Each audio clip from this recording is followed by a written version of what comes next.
अस्सलामुअलैकुम my YouTube family, कैसे हैं आप लोग। उम्मीद करती हूँ आप लोग खैर खैरियत से होंगे और खुशबाश होंगे।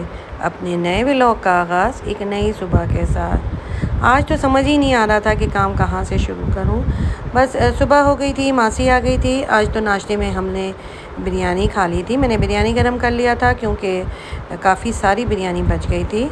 बस बिरयानी गरम कर ली थी, हमने नाश्ता कर लिया था।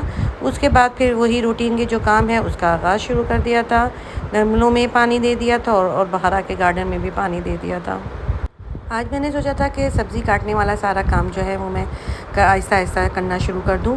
बस आलू वगैरह मैंने काट लिए थे, प्याज भी मैंने छील के और काट के रख लिया था क्योंकि आलू वगैरह कटे हुए होते हैं तो फिर बड़ी आसानी होती है, कुछ भी बनाना हो तो वो झटपट से बन जाता है। सफाई वगैरह का काम मेरा कंप्लीट हो चुका था। मेड ने कपड़े वगैरह ला के दे दिए थे, मैंने कपड़े वगैरह तय किए थे। आज तो बेबो का भी बहुत मूड ऑफ था और वो बाहर बैठी हुई थी क्योंकि आज उसको मुझसे डांट जो पड़ गई थी। जब मैं थोड़ा सा रेस्ट कर रही थी, बेड पे बैठी हुई थी, तो बेबी जो है बेड के बैक साइड के जो है ऊपर वो भी बड़े आराम से मज़े से बैठी हुई थी।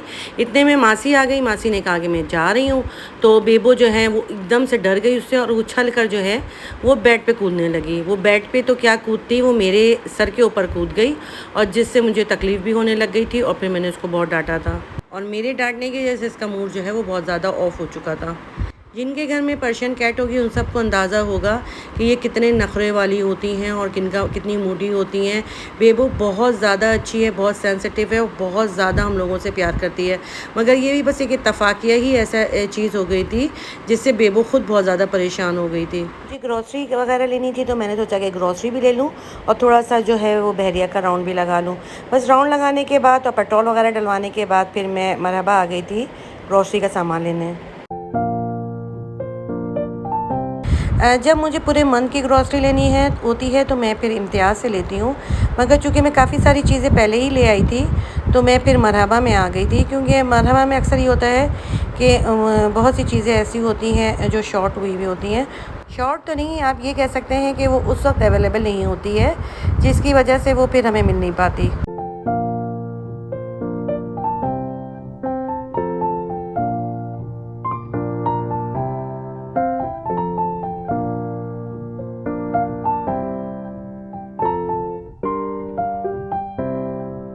ग्रॉसरी वगैरह मैंने ले ली थी, अब मैं बिलिंग वगैरह करवा लूँगी। 1 minute 37 seconds later. अच्छा, बहुत सारे लोगों को बहुत ज़्यादा क्यूरियोसिटी होती है और बहुत सारे लोग मुझसे पूछते भी हैं और मुझसे पर्सनल भी मैसेज में भी पूछते हैं कि बहरिया में रहने के कितने एक्सपेंस होते हैं और क्या क्या चीज़ों के क्या क्या चार्जेस होते हैं। बहरिया के फ़्लैट्स का तो मुझे कुछ ऐसा आइडिया है नहीं, मगर अगर बहरिया के विला की बात किया जाए तो उसका मुझे बहुत अच्छे से आइडिया है और इसके बारे में मैं आप लोगों को बता सकती हूँ।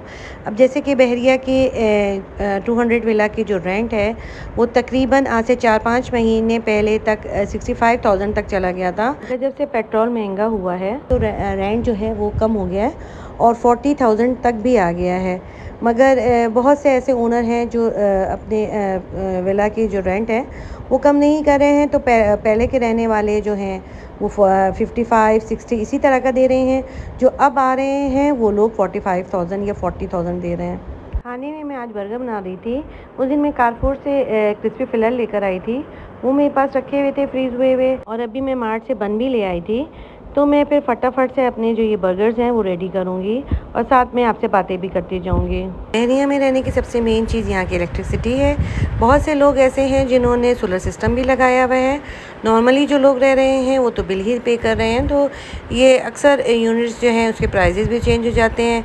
अगर आप एक एसी चला रहे हैं तो कम से कम आपके इलेक्ट्रिसिटी का बिल जो है वो 35,000 तो आएगा ही। इसके अलावा यहाँ का मेंटेनेंस है। जब मैं यहाँ बहरिया में शिफ्ट हुई थी उस वक्त मेंटेनेंस 2800 था, मगर अब मेंटेनेंस जो है वो 6700 हो चुका है। इसके अलावा यहाँ का नेट जो है वो फाइबर नेट है जो हम लोग यूज़ करते हैं। उसके जो सर्विस की चार्जेस हैं वो मुख्तलिफ चार्जेस हैं। जो अब हमने लगाया हुआ है वो 3450 का है। समझ रहे हो? समझ रहे हो आप? समझ रहे हो ना? मायो सॉस भी मैंने बना ली थी, अब मैं बर्गर में डालने के लिए लेटस भी काट लूँगी। ये बात तो सभी को पता होगी कि बहरिया में गैस नहीं है और चूल्हे जलाने के लिए हम लोग सिलेंडर यूज़ करते हैं। तो हर फैमिली में जहाँ 4 से 5 लोग होते हैं वहाँ पे सिलेंडर 1 से 1.5 सिलेंडर जो है वो लगता है। और सिलेंडर के भी जो है वो मुख्तलिफ़ प्राइजेज़ होते हैं।